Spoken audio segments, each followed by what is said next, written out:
Good morning, everyone. Thank you for gathering.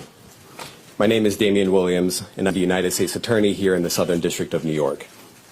Today, we are announcing campaign finance, bribery, and conspiracy charges against Eric Adams, the mayor of New York City.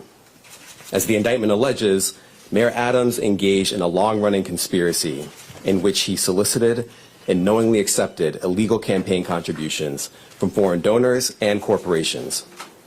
As we allege, Mayor Adams took these contributions even though he knew they were illegal, and even though he knew these contributions were attempts by a Turkish government official and Turkish businessmen to buy influence with him. We also allege that the mayor sought and accepted well over $100,000 in luxury travel benefits from some of the same foreign actors who arranged many of the illegal campaign contributions. These benefits included free international business class flights and opulent hotel rooms in foreign cities. The mayor had a duty to disclose these gifts on his annual public disclosure forms so that the public could see who was giving him what. But as we allege, year after year after year, he kept the public in the dark. He told the public he received no gifts, even though he was secretly being showered with them. We allege that Adams accepted these benefits knowing that they were given to him because of his position. And in exchange for some of those improper benefits, he intervened in the New York City Fire Department's inspection process for a building owned and operated by the Turkish government, allowing it to open even though it had not passed the fire inspection. The corruption alleged in the indictment is, as I said, long-running. As we allege in the indictment, Adams' solicitation of illegal campaign contributions began in 2018. After he started raising funds for his 2021 mayoral campaign, he agreed to take contributions offered by multiple Turkish businessmen, several of whom he met in Turkey. Adams knew that these wealthy individuals could not legally donate in a U.S. election. Federal law clearly prohibits foreign donations. That's how we protect our elections from foreign influence. Yet Adams directed his staff to pursue this illegal money to support his campaign for mayor. And as we allege, Adams continued to pursue foreign money in secret well into 2021. And it didn't stop with his first campaign for mayor. As we allege, in 2023, the mayor rekindled these corrupt relationships, seeking more illegal campaign contributions from some of the same foreign sources to support his re-election campaign. Adams also took contributions that broke other laws. As we allege, he sought contributions from businessmen far in excess of what the law allowed. He also allegedly sought contributions from corporations, which are not allowed to contribute at all in New York City elections. Many of those illegal corporate contributions were organized by the same people who organized the illegal foreign contributions. And Adams allegedly disguised them all in the same way by accepting the money through so-called straw donors. A straw donor contributes someone else's money, hiding the money's illegal source, such as a foreign businessman, a corporation, or a wealthy New Yorker who has already contributed the maximum amount allowed. And as we allege, Adams circumvented all of these laws, taking contributions from exactly the sources the law prohibits, all to benefit his mayoral campaigns. Now, Adams also personally benefited from the illegal conduct alleged in the indictment. Adams solicited and accepted over $100,000 in luxury travel benefits for years from wealthy Turkish business people and at least one Turkish government official seeking to gain influence over him. Adams started accepting undisclosed luxury travel benefits at least as early as 2016. He took these benefits nearly every year through 2021. Here are some of the benefits that we uncovered during our investigation. In 2016, Adams flew to India through Turkey and received 2 free round-trip upgrades for business class seats. That's the highest class on Turkey's national airline. Those upgrades were worth more than $12,000, and none of it was publicly disclosed. In 2017, Adams accepted free business class tickets for himself and his travel companions to France, Turkey, and China. And he was put up in the Bentley suite in the St. Regis Hotel in Istanbul. All of that was worth more than $41,000, and none of it was publicly disclosed. Also in 2017, he flew to China, again, through Turkey, and accepted 2 free business class tickets for himself and a companion. Those were worth more than $16,000, and none of it was publicly disclosed. In 2018, he flew to Hungary, through Turkey, and accepted free upgrades for business class seats. Those were worth more than $12,000, and none of it was publicly disclosed. In 2019, he flew to Turkey and accepted a free upgrade to business class for his companion and a free stay in a lavish suite at the St. Regis Hotel in Istanbul. That was worth more than $9,000. And again, none of it was publicly disclosed. In 2021, Adams solicited business class tickets to Istanbul, stays at luxury hotels and resorts, yacht tours, and meals. As we allege, he asked to pay a nominal fee for all of this in order to disguise what we allege were in fact bribes. He canceled that trip at the very last minute, but the benefits that he solicited were worth more than $21,000. And later in 2021, Adams flew to Ghana, again through Turkey, and accepted free business class ticket upgrades and other gifts while he was on a layover in Istanbul. Those benefits were worth more than $12,000. And just like all the other benefits I've just run through, none of it was publicly disclosed. Now, I want to be clear. These upgrades and freebies were not part of some frequent flyer or loyalty program available to the general public. As we allege, this was a multi-year scheme to buy favor with a single New York City politician on the rise, Eric Adams. Now, this is a chart with all of the undisclosed travel benefits that we uncovered during the investigation. We just list it all out here. You see the year, 2016, 2017, 2017, 2018, 2019, and 2021. The destination, India all the way to Ghana. The benefits, the free upgrades or free tickets altogether, the hotel stays, and the value. And if you just sum up all the dollar amounts here, you get to more than $100,000. And of course, as I said before, every single trip that we list here was undisclosed.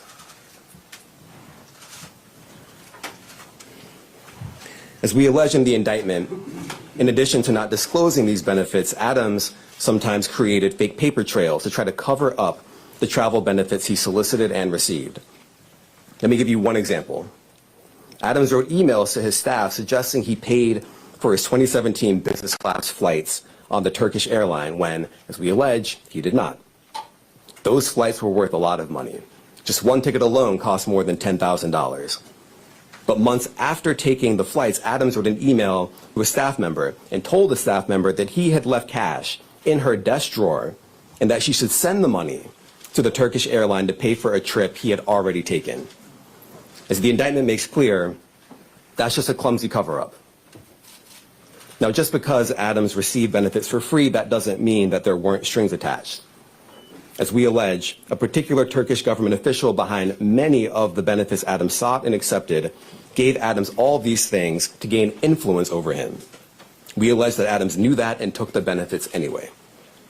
We allege that when the Turkish government official needed him, Adams also took corrupt official action in exchange for some of the luxury travel benefits. In 2021, the Turkish government official was trying to open a brand new high-rise building in Manhattan that would house Turkey's consulate. There was significant time pressure because the Turkish official desperately needed the building to be open in time for a visit from Turkey's president. This building was important to the Turkish official, and it was important to Turkey. But the FDNY's fire safety professionals wouldn't let the building open because the building hadn't passed an inspection. And not just that. Some of the people at the FDNY thought the building had so many issues and defects that the building was not safe to occupy. So the Turkish official sent word to Adams that it was, quote, his turn, unquote, to support Turkey. And as we allege, Adams delivered and pressured the fire department to let the building open. The FDNY professionals were convinced that they would lose their jobs if they didn't back down. And so they did. They got out of the way and let the building open. The Turkish official got what he wanted, and as we explained in the indictment, just 4 days after Adams held up his end of the bargain, he went right back to soliciting more travel benefits from the Turkish airline. Now, I want to make 3 things crystal clear. First, the conduct alleged in the indictment, the foreign money, the corporate money, the bribery, the years of concealment, is a grave breach of the public's trust. Public office is a privilege, We allege that Mayor Adams abused that privilege and broke the law. Laws that are designed to ensure that officials like him serve the people, not the highest bidder, not a foreign bidder, and certainly not a foreign power. These are bright red lines, and we allege that the mayor crossed them again and again for years. That is the only reason we are here today. Second, this investigation continues. We continue to dig, and we will hold more people accountable. And I encourage anyone with information to come forward and to do so before it is too late. And third, the Southern District of New York remains committed to rooting out corruption without fear or favor and without regard to partisan politics. We are not focused on the right or the left. We are focused only on right and wrong. That is our duty, and we will fulfill it. Now, today's charges are the product of a tremendous partnership. I want to thank our partners at FBI and the New York City Department of Investigation who have been with us every step of the way.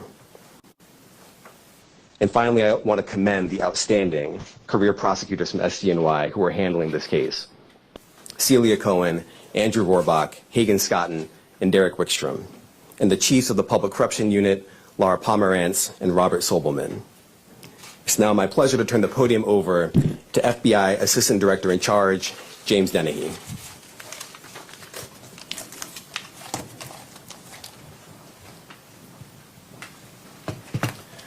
Good morning, and thank you for being here today. The indictment of a sitting mayor is not just another headline. It is a stinging reminder that no one is above the law or beyond reproach, and it serves as a sobering moment for all of us who place our trust in elected officials. Today's indictment sends a powerful message to every elected official in this country. Public service is a profound responsibility and should be a noble calling. When that's perverted by greed and dishonesty, it robs us of our trust. It's a pact between leaders and their communities, built on the pillars of trust, accountability, and transparency. When that pact is broken, the consequences ripple far beyond one office or one election cycle. We know not all leaders are corrupt. We know there are countless public servants who wake up every day with the intention of doing right by their constituents. But we cannot ignore the shadow cast by moments like this. When trust is eroded, it takes years, sometimes decades, to rebuild. The weight of today's actions falls not just on the indicted official, but on every other public official who must now work harder to earn the public's confidence in them. It's important to remember accountability isn't just about punishing those with alleged wrongdoings. It's about lifting the communities they've let down. It's about rebuilding, restoring, and reimagining what public servants can and should do. It's up to us to demand more from our leaders, to hold them to the highest standards, and to remind them that the power of public office should never be abused. While some may be disappointed today, let me encourage you not to be defeated. The strength of our communities, our faith in one another, and our collective resilience are far greater than the alleged failings of any one individual. In closing, I'd like to thank the U.S. Attorney for the Southern District of New York, Damian Williams, and his office, Commissioner Jocelyn Strauber, and the New York City Department of Investigation and her team, as well as my team, the Public Corruption Squad here at FBI New York. Thank you. I'd like to welcome up Commissioner Jocelyn Strauber from the New York City Department of Investigation.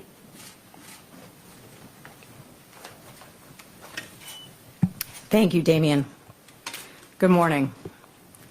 Today, for the first time in New York City's modern history, we announce criminal charges against the sitting mayor of New York City.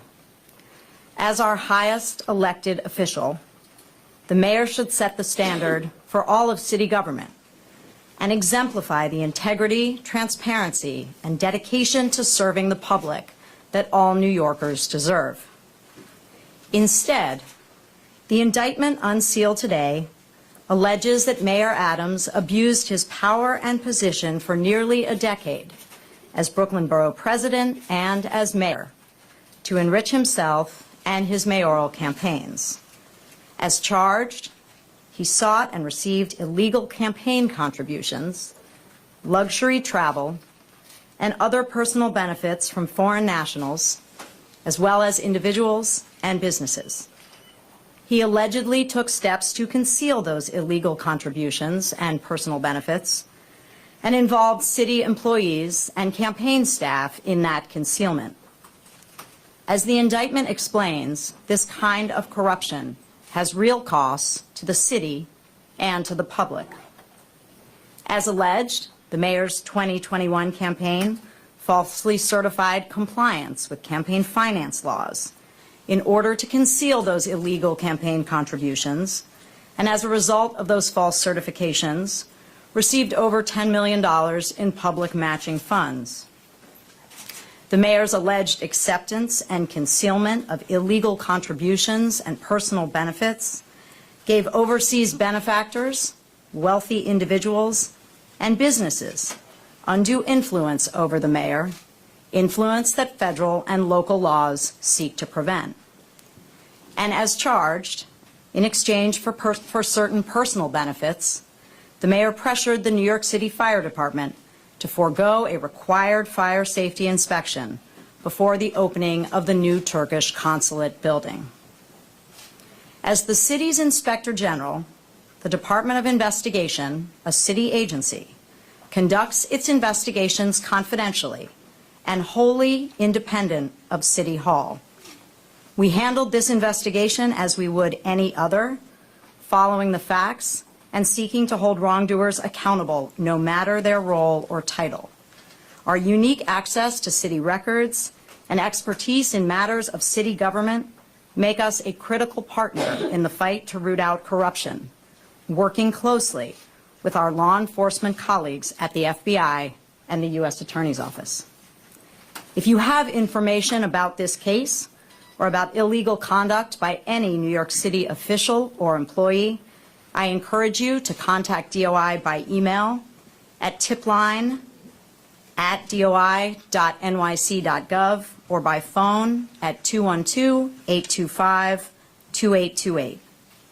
I want to thank the U.S. Attorney's Office for the Southern District of New York and the FBI for their partnership on this investigation. And I want to recognize and thank the dedicated, hardworking DOI investigators who are handling this matter. Senior Inspector General Eleanor Rivkin, Inspector General Audrey Feldman, Deputy Inspectors General Arturo Sanchez and Trenton Sweeney, and their supervisors, Deputy Commissioners Christopher Ryan and Dominic Zarella. Thank you. Thank you, everyone. Can you just say, Mr. Mayor, Mayor Eric Adams has said he's not going to resign. He said that this is a witch hunt because... On behalf of everybody,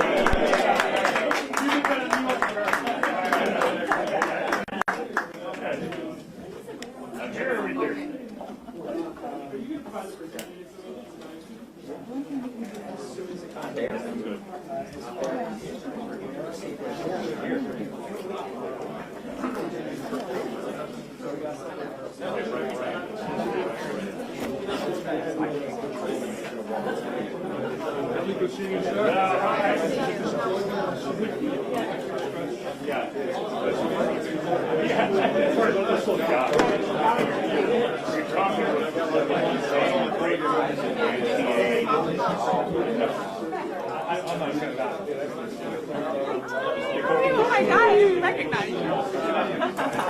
How are you? I recognize the back of your head.